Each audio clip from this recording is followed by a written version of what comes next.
अस्सलाम वालेकुम स्टूडेंट्स, आज हम नया चैप्टर अपना स्टार्ट करेंगे।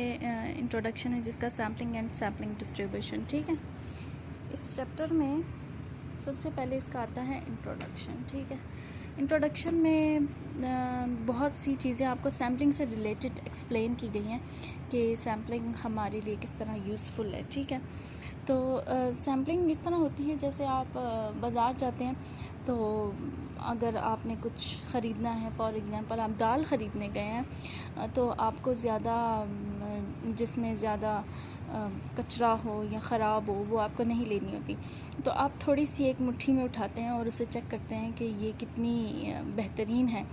तो आपको आप इजीली टेस्ट कर लेते हैं कि ये अच्छी है या नहीं। एक मुट्ठी आपको बता देती है कि इस पूरी बोरी में क्या मटेरियल मौजूद है। तो यहाँ पर इसी बात का ज़िक्र है कि in our daily life it is quite often that we have to examine some given material.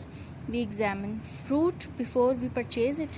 We make a small study of the material. ठीक है, जैसे आपको कोई फ्रूट ख़रीदना है तो आप एक दो, जैसे आप मैंगो ख़रीदने जाते हैं तो आप एक दो मैंगो से अंदाज़ा लगा लेते हैं कि ये फल जो है वो बाकी मतलब जो फ्रूट है वो अच्छा होगा या नहीं। Whenever we have to purchase something, even the children check the sweets, pencils, bats, rubbers and other items when they have to purchase them. ठीक है, बच्चे भी इस तरह करते हैं। The approach is applied in different fields of life.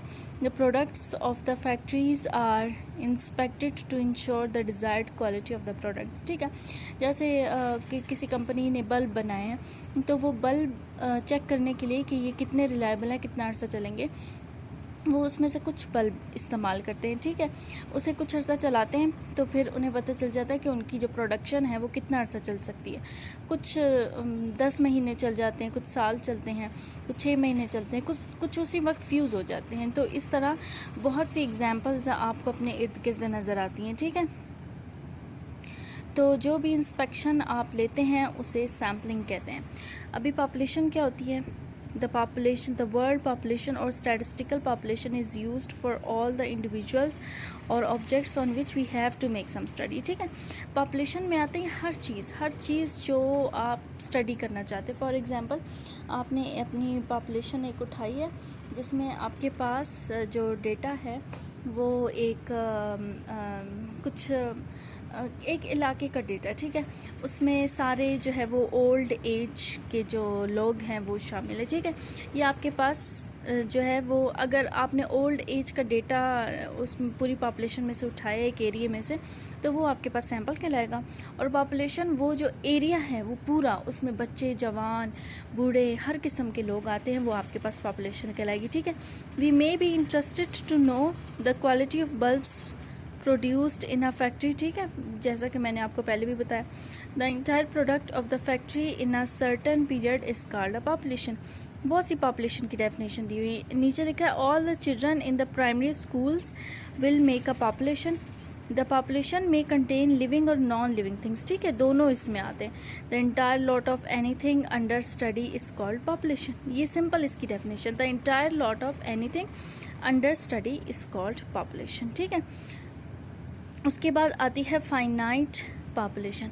A population is called finite if it is possible to count its individuals. ठीक है, अगर हम इनको काउंट कर सकते हैं, जैसे एक इलाके के लोग हम काउंट कर सकते हैं, अब चावल का हर दाना हम काउंट नहीं कर सकते, तो वो आपके फाइनाइट में नहीं आता, तो फाइनाइट काउंटेबल होता है।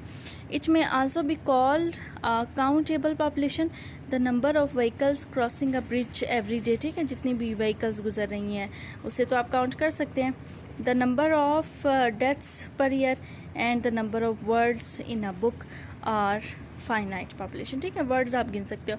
The number of units in a finite population is denoted by capital N, thus capital N is the size of the population. ठीक है, कैपिटल एन जो है वो साइज़ ऑफ द पॉपुलेशन के लिए यूज़ होता है और सैम्पल के लिए हम स्मॉल एन यूज़ करते हैं। कैपिटल एन किसके लिए?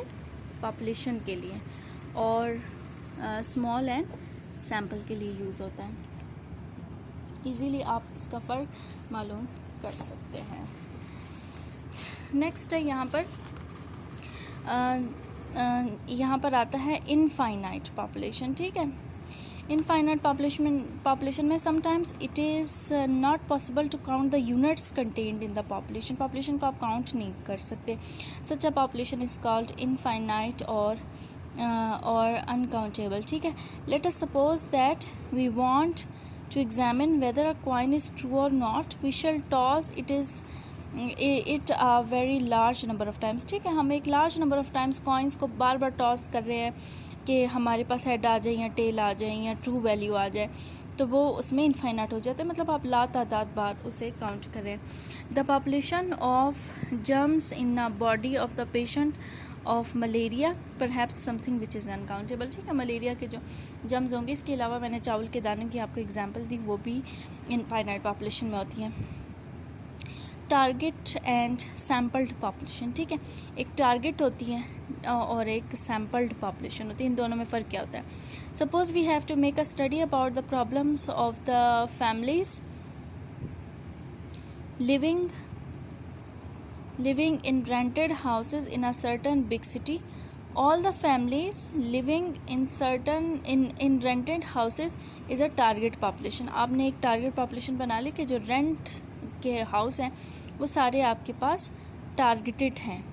ठीक है. आपने टारगेट बना लिया. ये द इंटायर टारगेट पॉपुलेशन में not be considered for the purpose of selecting the sample from a population. ठीक है. Some families may be interested to be included in the sample. We may ignore some part of the population to reduce the cost of the study. The population out of which the sample selected is called sampled population. तो simply इसमें ये बताया गया कि target population आपने target बनाया कि हमने रेंटेड जो लोग रेंट में रह रहे हैं उनके बारे में स्टडी करनी है. ठीक है. अभी सैम्पल्ड पॉपुलेशन वो होगी कि रेंट के जो लोग हैं उनमें से कितने लोग एग्री करते हैं कि हम इस सैम्पल का हिस्सा बनेंगे, तो वो सैम्पल्ड पॉपुलेशन कहलाता है. ठीक है. उसके बाद सैम्पल की डेफिनेशन आ जाती है. Any part of the population is called a sample. ठीक है. फॉर एग्जांपल आपने पूरी क्लास में से फर्स्ट सेकंड और थर्ड के स्टूडेंट्स निकाले. हर क्लास में से आपने फर्स्ट सेकंड थर्ड के स्टूडेंट्स निकाले, तो वो आपके पास सैम्पल कहलाएगा. A study of the sample enables to make some decisions about the properties of the population. ठीक है. आपको बता देता है कि पॉपुलेशन की कौन कौन सी प्रॉपर्टीज़ हैं. ठीक है. ये इजीली फाइंड आउट हो सकता है. The number of units included in the sample is called the size of the sample, और इसको एन से डिनोट किया जाता है. मतलब फॉर एग्जांपल आपने 50 में से 10 लोग निकाले तो वो स्मॉल एन कहलाएगा, और 50 जो है 50 जो है वो कैपिटल एन कहलाएगा. ठीक है. A good sample is that one which speaks about the qualities of the population. जो आपको तमाम क्वालिटीज़ पॉपुलेशन की बता दे वो बेहतरीन सैम्पल कहलाता है. ठीक है. A sample study leads us to make some inference about the population measures. This process is called sampling. ठीक है. एक सैम्पल होता है, एक सैम्पलिंग होता है. तो सैम्पल और सैम्पलिंग की डेफिनेशन आपको इजीली यहाँ से मिल गई. Thank you so much.